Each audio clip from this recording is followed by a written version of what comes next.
How's it going? Shane here with the Modern Warrior Project, and today I'm going to do a quick review on the Wicked Tree Gear Handsaw. It's a pretty decent product, so I'll kind of talk you through it. I'll throw some stats out there, double check, read the article because I'm doing this unscripted and I may get some stats wrong, and I'll be pretty ambiguous some of them. Ultimately, I just want to kind of share with you my experience and my thoughts on the particular product. So these things, at the time of this video, they retail around $30 to $40 ish. You can get them with or without the case. Your preference, that obviously affects the price. So let's start with the case. It's a folding hand saw, if you will. The case is a durable nylon, and it is actually pretty solid, as you can hear. It has a belt loop, and it also has a plastic quick loop, so you could attach it to some MOLLE or some other means that you want. It's a case. It is a durable, solid case. But it's a case, whatever.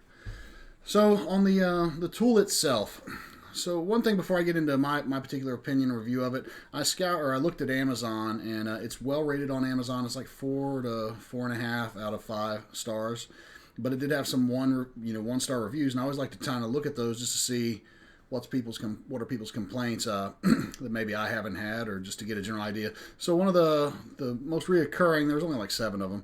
But the most reoccurring complaint was it's made in China. I guess some people had bought it thinking because it's an American company that apparently seems like they outsource it to China, and that kind of pissed some people off, so they gave it a 1-star review over that. But it does say it right here on the blade, made in China. It is made in China. The other complaint, one individual said that they'd had it for like a week, and the locking, your lock button right here, they said that rusted out in a way. Now this thing is I don't know, probably 2, 3, 4 years old, and I have not had that same issue. So I'll give you my only drawback I actually have, the only complaint I have on the knife, and it's a mild one. As I understand, it has a lifetime warranty, so it'd probably be a non-issue for me. But I've seen a lot of reviews where they say, it's solid and has, Loctite, no play.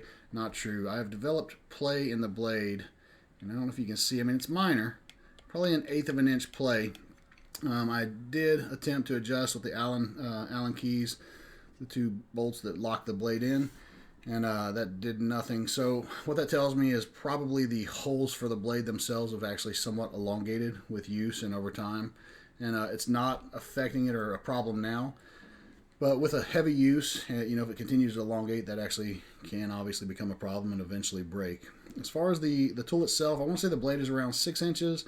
Handle's probably about 6 to 7 inches as well, so open, that makes it about 12 to 13 inches, I'd say.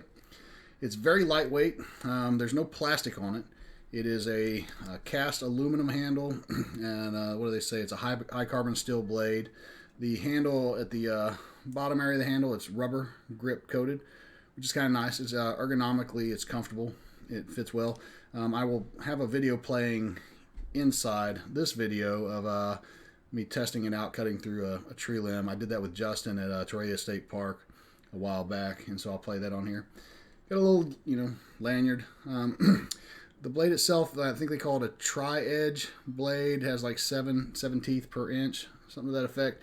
So first off, I'm not a huge saw guy. If I'm honest with you, I don't. They seem to be very popular with hunters. I keep it in my, some of my bags. It's nothing wrong with that. For me, though, honestly, if I am trekking through the woods, or if I were to find myself in a survival situation, or when I'm out there kind of camping and doing stuff like that, if I need to take down some, mild-sized limbs or something like that, I will typically use a pretty heavy-duty parang made by Gerber that I carry. That's generally my choice, or my chosen method. You can be much more accurate with this, and I don't know if the effort would be any less. This thing does cut really well. It is solid.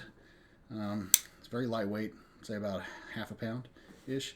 The blade is flexible, but it stands up, as you'll see in the video playing. All in all, I would recommend the product if you like portable hand saws. It's one of the better ones that I have tested, and for the price, it's a good, all in all, a good item. That's the Wicked Tree Gear Handsaw.